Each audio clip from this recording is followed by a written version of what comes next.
Öç alууларды биз кинодон гана көрүп келебиз, бирок чыныгы жашоодо да адилетсиздик үчүн өч алып, дүйнөнү таң калтырган инсандар да бар. Албетте өч алуу жаман. Өзүңдүн душманыңды ар дайым кечирип жүрүшүң керек. Бирок ошентсе да сенин үй бүлөң жабыр тартканда же бир жерде адилетсиздик болгондо өзүңдү кармап туруу да кыйын. Ассаламу алейкум достор, сиздер менен Бек Шамиров. Бүгүнкү чыгарылышта адилетсиздиктин айынан жабыр тартып, бирок өжөрлүгүн көргөзүп өч алып гана тынган инсандар тууралуу кеп кылабыз. Достор, бул видеого бир лайк коюп кеттиңиздер. А биз болсо сиздер үчүн мындан да кызыктуу видеолорду чыгарууга аракет кыла беребиз. Кеттик анда эмесе. Достор, Кыргызстан коммерциялык банктын Сарвы лимон акциясына катышып, чексиз акча иштеңиздер. М-банкка катталсаңыз, сизге 100 сом акча берилет. А эгерде дагы кошумча акча иштөөнү кааласаңыз, сиздин шилтемеңиз боюнча катталган ар бир досуңуз үчүн сиз дагы 100 сом аласыз. Бул менен эле токтоп калбай, досуңуздун шилтемеси аркылуу катталгандар үчүн да 50 сом берилет. Бизге 3 күндө 4000 сом түштү жана буга чейин да түшкөн акчаларды эч бир көйгөйсүз банктан 5 мүнөттө накталай алдык. Бул акцияга катышуу үчүн опциянадагы ссылка аркылуу өтүңүздөр.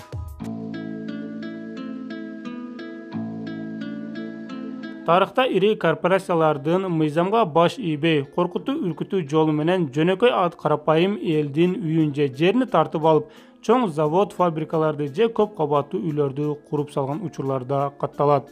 Башкача айтканда, өзүнүн мыйзамдуу жерини чоң курулуш компанияларга алдырып койгон адамдар да көп. Алардын бири Марвин Химейер. Бул инсан 28 октябрда 1951 жылы АКШнын түштүк Дакота штатында туулган. Марвин пенсияга чыкканга чейин өз өлкөсүнө кызмат кылып, аскердик инженер болуп, АКШ үчүн Вьетнамдагы согушка да катышып, согуш ардагери болгон. Башкача айтканда, чыныгы патриот болуп, өз өлкөсүнө сүйүп келген инсандардын бири болуп турган. Бирок баары 90-жылы өзгөрүлгөн. Марвин Химейер 90-жылдары пенсияга чыгып, Колорадо штатынын Гренби шаарынан $42,000 жер сатып алып, автоунаа оңдоочу жай ачып өз бизнесин баштаган. Бирок дал ушул инсан автоунаа оңдоочу жай ачкан жерге Гренби шаарынын администрациясы цемент чыгаруучу завод ачууну пландаган. Цемент завод Марвиндин жерини аз-аздан сот аркылуу тартып ала берген. Бирок ал менен эле токтобостон сот аркылуу Марвиндин бизнесини токтотушуп, анысы аз келгенси бул бизнес менен абага зыян келтирип жатасың деп $2500 айыппул салган. Өз өлкөсүнү сүйгөн, өз өлкөсү үчүн согушуп келген Марвин соттон, бийликтен адилетсиз изилдеген, бирок тапкан эмес. Анын ордуна бийликке өз жерини алдырып, жалаң гана кыйынчылыктарга учурай берген. Бул адилетсиздикти карап тура албаган Марвин Химейер өзүнүн гаражына кирип кетип, бир канча ай өзүнүн үйүнөн чыкпай, 4-июнда 2004 жылы брондолгон бульдозер менен өзүнүн душмандарына карай чыккан. Албетте достор, Марвин Химейер алдынан чыккан үйлөрдүн баарын буза баштаган. Бирок эң кызыгы достор, бул үйлөр бир гана Семенсоотко жана бийликке гана тиешелүү болгон. Бульдозердин калыңдыгы 30 сантиметрге чейин жеткен, темир менен брондолгондуктан эч ким токтото алган эмес. Полиция кызматкерлери бузулуп жаткан үйлөргө эч бир тоскоолдук көргөзө алган эмес. Ачууланып өч алууну каалаган Марвин Химейер биринчи болуп мэриянын имаратыны бузуп салган. Мындан сырткарыда 13 административдик имараттарды бузуп салган. Бул менен эле токтобой, жер талашкан цемент заводко да зыян келтирип, көптөгөн имараттарды бузуп салган. Бирок достор, эң жакшысы, бир да адам жабыр тарткан эмес. Эң өкүнүчтүүсү достор, цемент заводдон жана бийликтен өч алган Марвин Химейер өз планын ишке ашыргандан соң өзүн өзү атып салган. Жыйынтыгы Марвин Химейер бийликке жана цемент заводко $7 миллион зыян келтирген. Анын $2 миллион цемент заводко тиешелүү болгон. Достор, бул инсан тууралуу сиздердин оюңуздар кандай? Комментарийге жазып калтырыңыздар.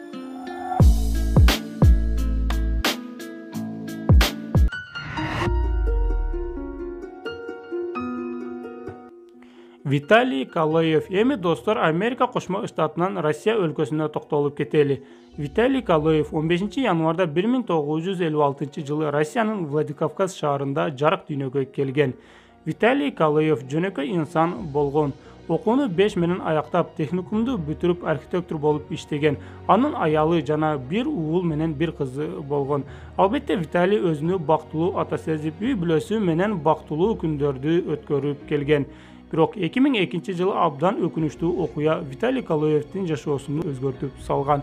Себеби авиакырсыктан анын аялы жана 11 жаштагы уулу 4 жашар кызы каза болгон. 2002-жылы Виталий Калоев Испания өлкөсүндө иштеп келген жана ал 9 айдан бери көрбөгөн үй бүлөсүнү чыдамсыздык менен күткөн. Анын аялы Светлана 2 баласы менен Москва шаарынан Испанияга баруучу учакка билет алган. Бирок алар отурган учак жарым жолдо эле кулап түшкөн. Бул кабарды уккан Виталий кырсык болгон жерге жетип барып, өзүнүн 4 жашар кызынын жансыз денесини учак кулаган жерден тапкан. Албетте мындай өкүнүчтүү окуяны унутуп койгон эмес. Бир заматта үй бүлөсүнү жоготкон Виталий Калоев үчүн жашоо токтоп калгандай болгон. Арадан 2 жыл өтсө да каргашалуу күндү унутпаган Виталий учактын кулоосуна диспетчер күнөөлүү экендигин билип, анын үйүнө барып, үй бүлөсүнүн сүрөтүнү көргөзүп кечирим суроосуну каалаган. Бирок тилекке каршы ошол күнү диспетчер болгон Петер Нильсен кечирим суроонун ордуна кайрадан сүрөттү ыргытып салган. Мындай адилетсиздикке чыдабаган Виталий Калоев ачуусуну баса албай, өч алып бул диспетчерди бычак менен сайгылап салган. Жыйынтыгы 12 жеринен жабыр тарткан Нильсен аттуу диспетчер тирүү калган эмес. Достор, албетте бул болгон окуя. Виталий Калоев бүгүнкү күндө да тирүү. Албетте адам өлтүргөндүгү үчүн абакка олтуруп чыккан. Бирок каргашалуу окуядан 16 жыл өткөндөн соң гана ал кайрадан үй бүлө кура алган. Бүгүнкү күндө ал бир уул, бир кыздуу. Эң кызыгы, жада калса Владикавказ шаарында 2019-жылдан бери депутат болуп келет.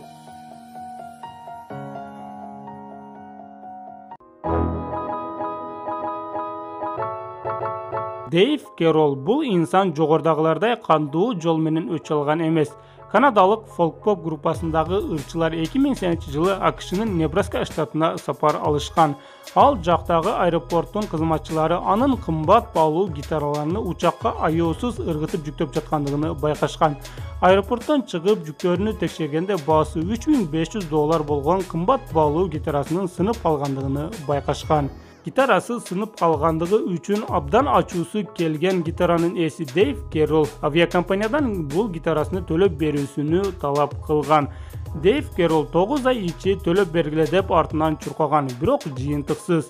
Акырында ал өзүнүн капчыгынан $1200 акчасыны сарптап гитарасыны оңдоткон. Бирок авиакомпанияга болгон ачуусуну унуткан эмес. Кийинчерээк өч алуу максатында бул ырчы ал компанияны жамандап ыр жазып чыккан. Бул ыры популярдуу болуп, бир айга жетпей YouTube'дан 4 миллион көрүү топтогон. Албетте 2008-жылы YouTube'да 4 миллион көрүү топтоо оңой эмес болгон.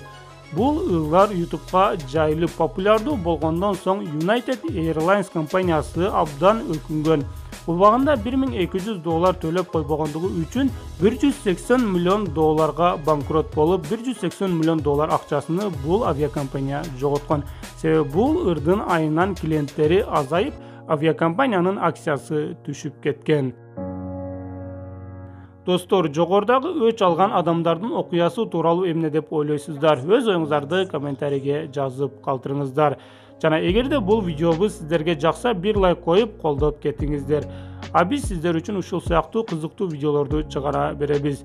Эгерде сиздер ушул сыяктуу видеолорду ар дайым биринчи болуп көрүүнү кааласаңыздар, анда Кыргызтоп каналына катталып, коңгурочаны басып кетүүнү да унутпаңыздар. Сиздер менен Бек Шамиров болду. Кийинки видеолордон көрүшкөнгө чейин аман туруңуздар.